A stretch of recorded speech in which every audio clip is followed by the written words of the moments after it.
ശ്രീകുമാർ പണിയിൽ എല്ലാവരും വിശ്വസിക്കുന്നത്, ഞാനും, തീരുമാനം എടുത്തു കഴിഞ്ഞു എന്നുള്ളതാണ്. തീരുമാനം നേരത്തെ എടുത്തു കഴിഞ്ഞു എന്നുള്ളതാണ്. ആ തീരുമാനം എന്ന് പറയുന്നത് കെ സി വേണുഗോപാലിനെ കേരള മുഖ്യമന്ത്രിയായി നിയോഗിക്കുക എന്നുള്ളതാണ്.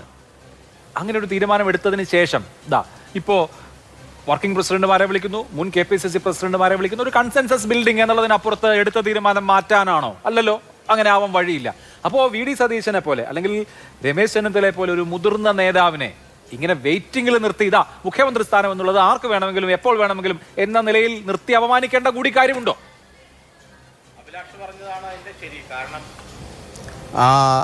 ഇന്ത്യയിൽ തന്നെ ഏറ്റവും മികച്ച വിജയം കോൺഗ്രസിന് സമ്മാനിച്ച് അതിന് ഒരു പുതിയ ജീവൻ നൽകിയ സംസ്ഥാനത്തെ ജനങ്ങളോട് കോൺഗ്രസ് ഹൈക്കമാൻഡ് ഇങ്ങനെ പെരുമാറേണ്ടിയിരുന്നില്ല എന്നുള്ള അഭിപ്രായമാണ്, ഉറച്ച അല്ലെങ്കിൽ വ്യക്തമായ അഭിപ്രായമാണ് എനിക്കുള്ളത്.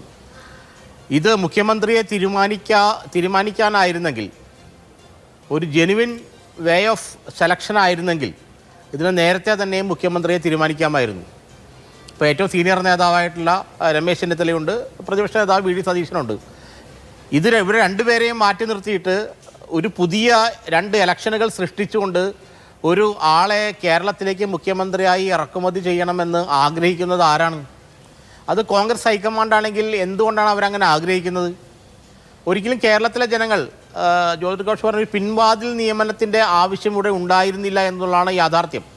2 പ്രഗത്ഭരായ നേതാക്കൾ, വളരെ സീനിയറായിട്ടുള്ള രമേശ് ചെന്നിത്തലയും പ്രതിപക്ഷ നേതാവ് VD സതീശൻ, 2 പേരുമുണ്ട്. മുഖ്യമന്ത്രി സ്ഥാനത്തേക്ക് പരിഗണിക്കാൻ പറ്റിയ 2 പേരുണ്ട്. പക്ഷേ ഇവരാരെയും പരിഗണിക്കാതെ ഒരു പുതിയൊരാളെ, അത് AICCയുടെ ഭാഗമായി അവിടെ നമ്പർ 2 ആയിരിക്കുന്ന ഒരാളെ എന്തിനാണ് കേരളത്തിലേക്ക് കൊണ്ടുവരുന്നത് എന്ന് ചോദിക്കുമ്പോൾ ഹൈക്കമാൻഡ് അവിടെ ചില ഡൂബിയസ് ആയിട്ടുള്ള, സംശയാസ്പദമായിട്ടുള്ള ചില കളികൾ കളിച്ചു എന്നുള്ളതാണ്. കേരളത്തിലെ ജനങ്ങളുടെ ഒരു പ്രത്യേകതയുണ്ട്. ഇത്തരം മറ്റ് സംസ്ഥാനങ്ങളിലെ പോലെയല്ല. ഇത്തരം സംശയാസ്പദമായ കളികൾ, ഇത്തരം നിഴൽ യുദ്ധങ്ങളൊക്കെ ആളുകൾ പെട്ടെന്ന് തിരിച്ചറിയും.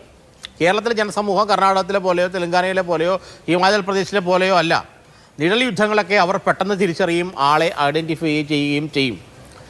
കോൺഗ്രസ് ഹൈക്കമാൻഡ് കേരളത്തിലെ ജനങ്ങളെയും, പ്രത്യേകിച്ച് കേരളത്തിലെ കോൺഗ്രസിന് വോട്ട് ചെയ്ത UDFന് വോട്ട് ചെയ്ത ആളുകളെയും വളരെ അണ്ടർ എസ്റ്റിമേറ്റ് ചെയ്യുന്നു എന്നുള്ള ഒരു പരാതിയാണ്, അല്ലെങ്കിൽ അത്തരത്തിലൊരു ചിന്തയാണ് എനിക്കുള്ളത്. ഇത് വളരെ നിഷ്പ്രയാസം, എനിക്ക് തോന്നുന്നത് കഴിഞ്ഞ ഒരു 4-ാം തീയതി റിസൾട്ട് വന്നു, ഒരു 7-ാം തീയതി 8-ാം തീയതി വരെ പോകാം പരമാവധി. കാരണം അത്രയ്ക്ക് വലിയൊരു വെർഡിക്റ്റാണ് കിട്ടിയിരിക്കുന്നത്. അപ്പോൾ തീരുമാനിക്കാനുള്ള അവസരമൊക്കെ കോൺഗ്രസ് ഹൈക്കമാൻഡ് ഉണ്ടായിരുന്നു. പക്ഷേ അവർ തീരുമാനിക്കേണ്ട, എന്നിട്ട് മറ്റേ ആർക്കോ വേണ്ടി ഒന്ന് കളമൊരുങ്ങട്ടെ, അത്ര നാളും ഈ ചർച്ചകളെല്ലാം നീണ്ടു പോകട്ടെ എന്ന് വിചാരിക്കുന്നത് നമ്മൾ പറഞ്ഞ പോലെ ജനങ്ങളുടെ മുഖത്ത് കറുപ്പിച്ച് തുപ്പുന്നതിന് തുല്യമാണ്, അല്ലെങ്കിൽ ജനങ്ങളെ അവഹേളിക്കുന്നതും അവരെ ഇടിച്ചു താഴ്ത്തുന്നതിന് തുല്യമാണ്. ജനങ്ങളുടെ മനസ്സിനെ ഇടിച്ചു താഴ്ത്തി കഴിഞ്ഞാൽ അവർ പ്രതികരിക്കുന്നത് വേറൊരു രീതിയിലായിരിക്കും, പ്രത്യേകിച്ച് കേരളം പോലുള്ള സ്ഥലത്ത്.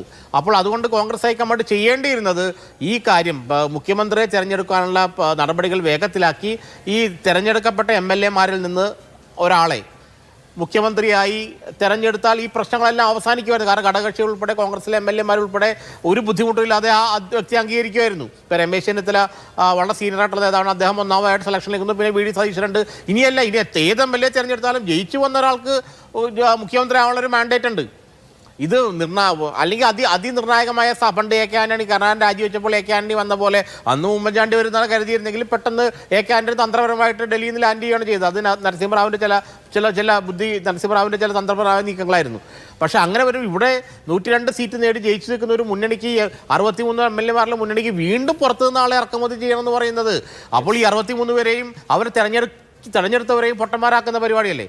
അത് എത്ര കണ്ട് കേരളത്തിലെ ജനങ്ങൾ സഹിക്കുമെന്ന് എനിക്ക് തോന്നുന്നില്ല. കാരണം അത്തരം നീക്കങ്ങളിൽ നിന്ന് കോൺഗ്രസ് ഹൈക്കമാൻഡ് പിന്മാറി യാഥാർത്ഥ്യബോധം, കോൺഗ്രസ് ഹൈക്കമാൻഡ് കേരളത്തെക്കുറിച്ച് കുറച്ചുകൂടെ യാഥാർത്ഥ്യബോധത്തോടെ ചിന്തിക്കണമെന്നാണ് എനിക്ക് പറയാനുള്ളത്.